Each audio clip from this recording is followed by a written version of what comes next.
actually really love the sound that cicadas make, and so seeing this little guy on our screen door is very heartwarming. They just started making noise within like the last week and a half, maybe, if that. So hey guys, welcome back to The Heart at Home. I'm super glad that you're here. We are on week 3 of our garden tours, so let's go ahead and get started. I'm actually going to start right here with the GreenStalk. Now, I do have a code down in the description that if you click that link and shop through that link, you will get $10 off of spending $75 on anything on the GreenStalk website. That code is also something that you can stack. If you haven't heard of GreenStalk before, they are a small family-owned business who makes everything right here in the US, which is just another reason to go support them. Go check it out. So I've shared my GreenStalk with you guys before. I feel like every time I share it with you, there's always something new to show you. So it looks like my ground cherries are finally starting to take off. My strawberries have been struggling with some pests. I'm not sure if we're gonna get any strawberries this season, which is okay. I wasn't fully anticipating getting much of a harvest from these, so we'll see. They are ever bearing. I did get them from a lady on Etsy. I'll go ahead and tag her in the description below as well.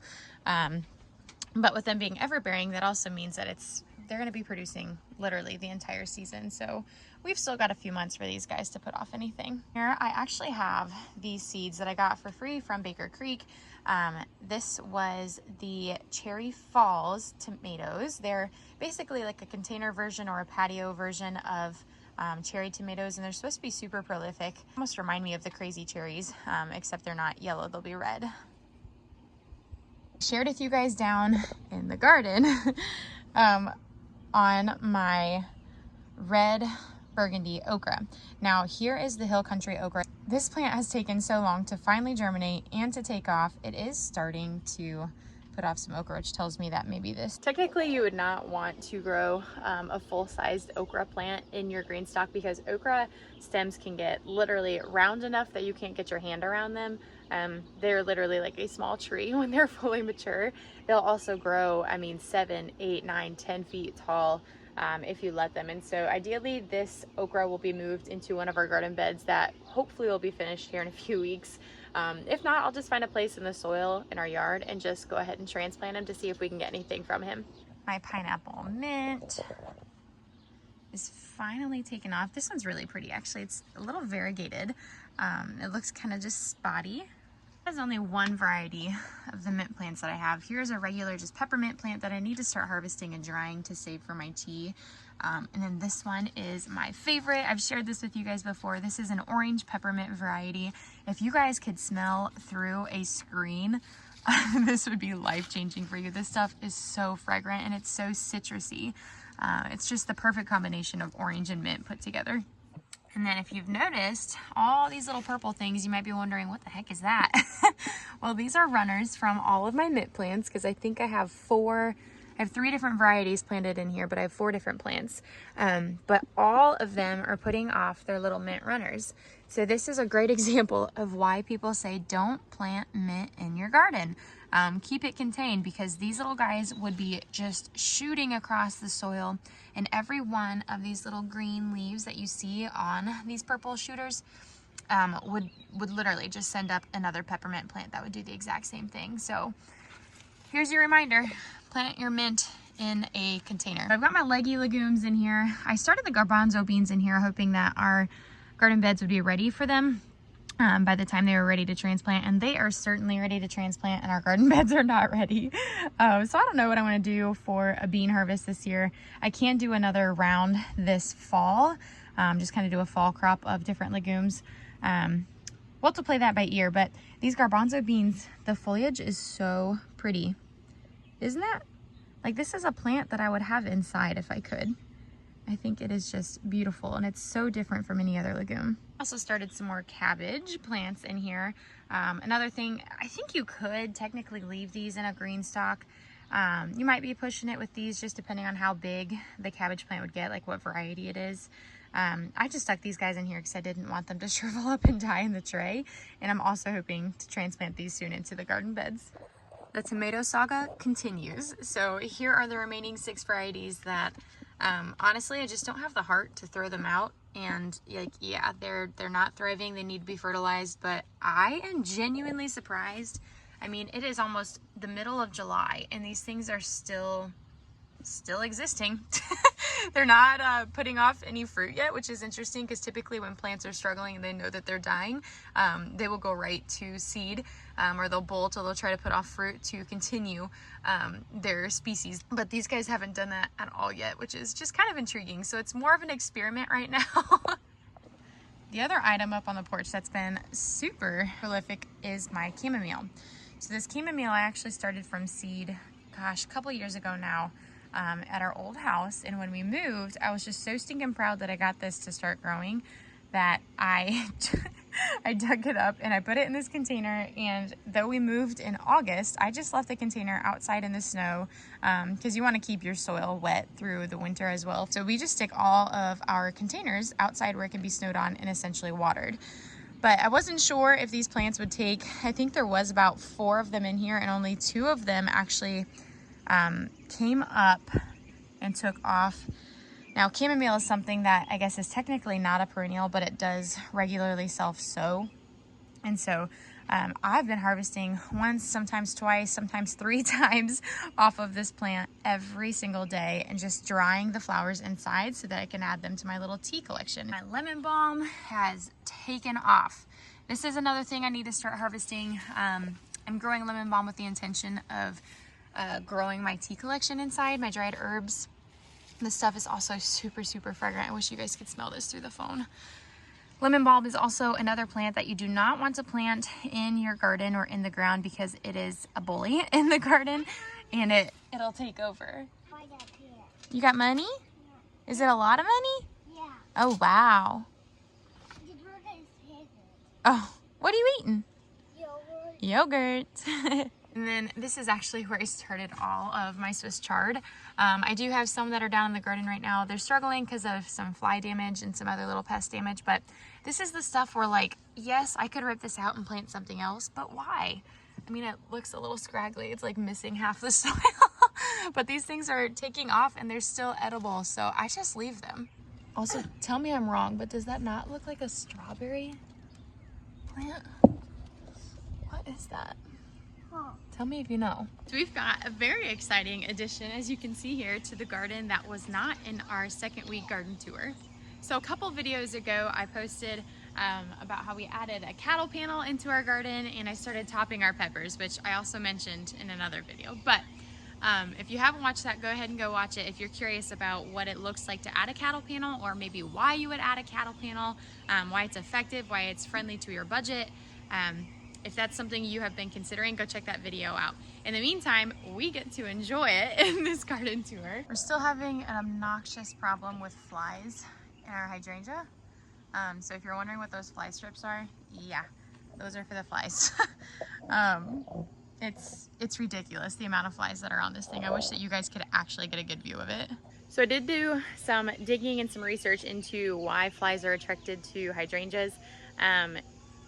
It's interesting because what I found is that the hydrangea doesn't actually provide them much of anything, but I did learn that the flies that I'm starting to see on the hydrangea, other than regular house flies, are shore flies, or brine flies, I think is what the other word that they called them.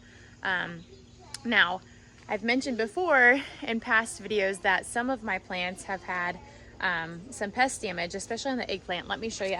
So this, I mean, they're doing much better now. This little guy right here, if you notice, it almost looks like flea beetle damage, but I've never seen flea beetles on here, which is strange because flea beetles are not hard to find. Yes, they're small, but they're very easy to spot. This guy also has a little bit of damage. When I looked up what kind of damage shore flies do to plants, it literally looked identical. I mean, they're taking little nibbles out of the middle of plants. They're not eating it from the side or making big holes like a caterpillar or a cabbage worm would.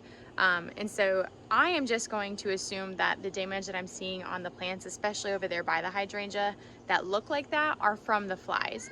So that is another reason of why I put these fly strips up. I'm so conflicted. I don't know if I want to leave the hydrangea for next season or move it. Hey, Doug. Sit. Good boy. Hi. Oh, your eyes are so pretty. Show your eyes. Handsome boy. Handsome boy. Speaking of pest damage, I haven't been able to find any more cabbage worms on my cabbage lately, so that is a good thing. I will say, however, I was sitting up on the deck the other day and I looked down here and there's 2 white butterflies, moths, whatever you want to call them, fluttering around this area, and so I do need to come in here and just check for some eggs that could have potentially been laid. So I think that was probably what they were doing. The cabbage otherwise is looking pretty darn good. There is about 6 different plants planted in here. Again, I plant everything really compact and tear out if I need to. So we'll see how they do. They're starting to form. Are you a broken record? You look like a hot mess right now with your mosquito bite on your forehead. And yogurt mouth. My early girls are getting tall enough that I actually need to go ahead and get some crates over here for them to crawl up. They still haven't blushed yet, which makes me so sad. I was really hoping that they would by now, but they are still green. Watch out, baby. You want to show our friends the other ones? Can you point to where the other tomatoes are? Yes, there they are. What color are they? Green. Green. What color should tomatoes be? Yellow. Well, yellow, yes, but they're also red. Red, yes. Now these saga tomatoes is what I'm kind of calling them. That's not actually their variety name, it's just because they're part of the tomato saga. They have grown significantly since our last garden tour. You know, we are supposed to be getting another garden bed put in right here and another cattle panel right here. This is the idea, that's why I planted them there. However, we have not finished that yet, so I might be running into a situation where I just stick one of the cattle panels in the soil right here because I don't want it to be too far gone when we do that we risk breaking them off when adding the cattle panel. Tomatillos are finally starting to really take off. They are the tallest thing in the garden right now. Actually, they're kind of competing over there with the finger thing. This is difficult. The pickling cucumbers. I'm not sure if those ones are taller now or if the tomatillos are, but they are starting to just make a canopy over here. You know, I've never grown them before, and so I really have no idea how big they're gonna get, but these things look huge already. Technically, they are taller than I am, but I mean, they are in a 2-foot bed, so they do have the upper hand there. Right underneath my tomatillos, I've got my ground cherries, which this guy actually looks like he's ready. Let's open it up. Oh yeah, check that out. My son and I usually fight over who gets to eat these, and he's not out here at the moment, so I get to. Gosh, those are so good. I showed you guys in the cattle panel and pepper topping video a couple of videos back the experiment we're doing here.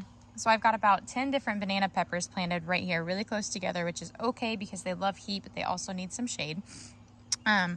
These plants right here on the left, if I get down lower, there you go, you can see that this little section is shorter, and that is because I pinched off the top of these plants, which essentially is called topping, and it's going to be putting all of its energy into these side shoots, which looky here, we actually have started.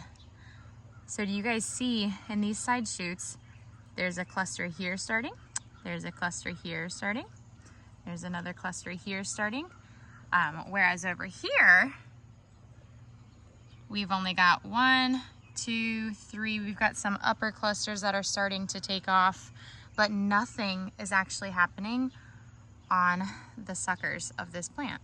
Now the idea is I'm going to weigh and count all of the peppers that are produced on the top plants and the ones that are not topped, so that we can come up with a final decision of, is topping worth it, at least for banana peppers, which is what these are, or is it not? Right next to the pepper plants, we have the eggplants that I just kind of gave you guys a brief view of earlier.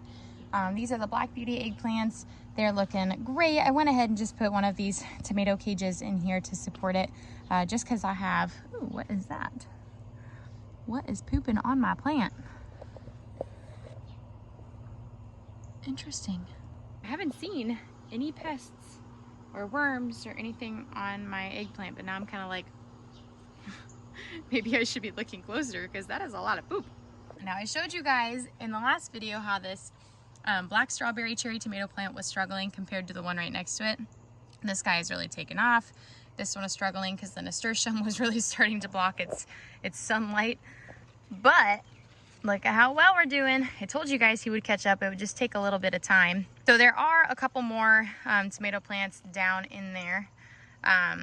Technically, yes, I would pull them because they're planted really close, but I'm hoping to get some tomatoes transplanted into this bed as soon as we get it filled, hopefully this week. Right next to the black strawberry cherry tomato plants is the Jersey Devil. These leaves are still looking a little droopy, which I talked about in the last garden tour. Just still very interesting because they're doing fine. The plant is healthy, it's well watered. They're not really curling. They're not drooping because of a lack of water or nutrition, but it is just quite interesting to see how this foliage is so much different than other plants. Now, this is the same situation. I've probably got 4 Jersey tomato plants planted right here, and ideally that's not what you would do. It's a great cause for disease and for struggling plants that are fighting for nutrition. I am hoping to transplant some of these over into the tomato bed as well as soon as we get that filled. And right behind me, I feel this guy tickling my arm. These are my pickling cucumbers, and they are just taking off. They are the one thing in the garden right now that I feel like every day I come down here and it looks completely different. They're starting to climb the fence. They are definitely creeping into my neighbor's yard. They have started to take off on the trellis. You know, I think that these are actually taller than the tomatillos. So this is another one of those things where I planted 8 or 10 different plants. I couldn't even count them now because I can't see the base of the plant. Cucumbers are a little fussy with being transplanted, and so I planted them all thinking, well, a few of them might struggle and I'll pull them out. Well, none of them struggled. So whatever variety these are, which it doesn't tell me, it just says pickling cucumber. I got this from the farmer's market, so I guess I could ask them if I really wanted to know. But they are resilient, we'll put it that way. They are taking off. It is the one thing I've actually harvested in my garden a few different mornings now. Silas and I have been coming out here and we typically find 1 or 2 cucumbers that are ready to harvest. Now they're only about 3 inches long because they are a pickling cucumber. Their skin is a little more bumpy, pokey, like Silas likes to say, but they are super crunchy and super delicious. So just like the name indicates, they'd be perfect for pickling. I am looking into fermenting more this season, especially because we're not done with our kitchen renovation. I can't really can or water bathe anything. So fermenting is kind of the way to go for me right now. I'm hoping that this will be an easy crop, and it's super prolific, so it gives me a lot of grace to mess up. It's so funny looking at the garden from this angle because it makes me feel like I'm like in the Trolls movie or something. Like everything just seems so big from down here. It does give me the best view of our carrots, which seem to be thriving and doing okay. I was hoping that they would have enough shade from the 2 canopies here between the cantaloupe and the pickling cucumbers and the okra actually on the other side. And they seem to be doing really well. They do get enough sunlight that they are photosynthesizing, and it's also not too hot that they're just going right to bolt. So I'm excited to watch them take off. So yes, yeah, right next to the pickling cucumbers, I have our small Persian cantaloupes, a seed that was given to me from my friend Summer. And I have never actually grown melons before. I've never had the space to. So I'm hoping that by the time these things actually start to take off, because they will take much longer to produce their fruit for harvest compared to the pickling cucumbers, but I'm hoping that the pickling cucumbers will be all done producing by the time that these really start to take off and need more space on the trellis. We'll see. I'm really pushing the limits here because I've got pickling cucumbers, the Persian cantaloupes, the Jersey Devil. They're more Roma tomatoes. They're not technically called Roma tomatoes, but they're meaty like a Roma tomato. But then the black strawberry cherry tomatoes. So all of these are going to be sharing what ended up being about a 12-foot in length cattle panel. I'm definitely pushing that, but again, every gardening season is different and there's always experiments to be had, which is the best thing about being a gardener. Okra is doing really, really well. I showed you guys up in the GreenStalk, the hill country. It's finally starting to take off, but this red burgundy, y'all, is so beautiful. Okra has got to be probably my favorite thing to grow in the garden. Not only is it super beautiful, it's huge, it's towering, it's resilient, and it's super good for your gut to eat nonetheless. But look at these plants. I mean, aren't they just stunning? I can't wait to show you guys when it starts to bloom, because the okra flower actually looks very similar to a hibiscus, and they are just so beautiful. I can't speak highly enough of this plant. You are welcomed here, my guy. Now, if you could just go and catch all of the flies, you and your buddies could all live here for free. So I'm also, well, one, super nervous to enter this area of the garden because there's so many flying things in this area. But I'm very happy to announce that my garden bed over here is doing really, really well. So my kohlrabi and my red beets are finally starting to take off. They were struggling for a long time there, and I have a feeling that it was because of those shore flies. I did find slugs every now and then, but not enough where I thought that there was any slug damage. Now, the Swiss chard is definitely at a point where I should be harvesting it. Honestly, I haven't been coming over here too much because there's a lot of mosquitoes, and I hate mosquitoes. So as soon as I get a break in our schedule, I will be coming out here, grabbing some of these. I'm probably gonna go find our juicer because, like, that guy right there, he's too tall to really eat. He's probably a little more bitter now, to be added into a salad, that is. So I can either chop it up, saute it with some eggs, or just add it into the juicer with the next smoothie or the juice that I make. Can you guys see those flies?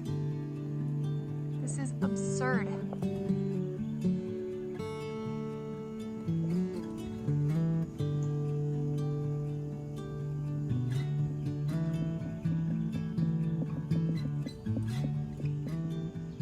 My sunflowers are starting to really start to tower. I think every time I come out here, they've grown like another 2 inches. You can see the head on that guy is slowly starting to form. These sunflowers are also super, super resilient. There's a couple spots where I planted 2 of them. You can see right there and right here, and you can tell which one obviously stole the show here. But the other guys, like I said, they're resilient. They are trying to come back. So, and then all of this foliage that you see on the ground right here, this is that limelight hydrangea.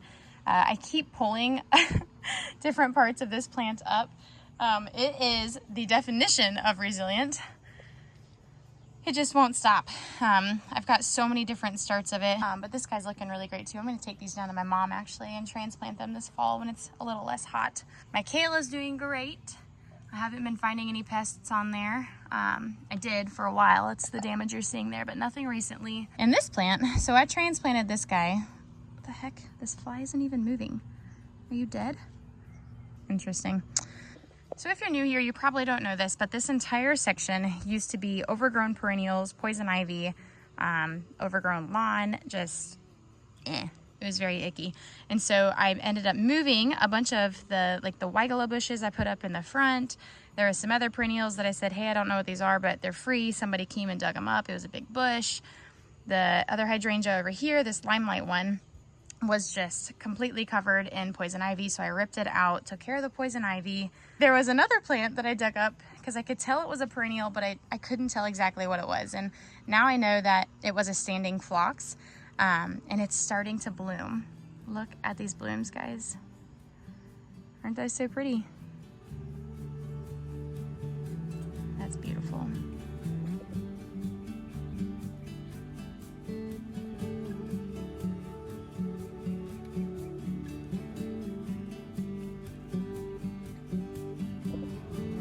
Sure that this spider is spinning its web. It just went from one of the phlox flowers to this one, and you guys can't see it, but there are some strings between the other flowers. How stinking beautiful. Yep, there he goes. You catch those flies, buddy. You can have as many as you want here.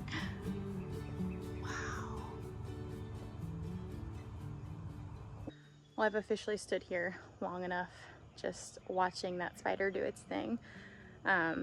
Spiders are actually really, really great in the garden for this exact purpose. I mean, they are not going to be a pest to your plants. They're going to catch and eat the pests on your plants. So I happily invite these things into my garden. Well guys, that is it for the week 3 garden tour. I hope you've enjoyed watching my plants take off and grow as much as I have. It has been just a joy to come out here every week and to observe and to analyze where the plants are at, what they are doing. There are so many things in my garden that I have not grown before. So I have no idea what to expect really. So I'm super grateful that I get to share this opportunity with you guys. If you have a garden, let me know below what you're growing. In the meantime, I'll catch you guys on the next video. See ya.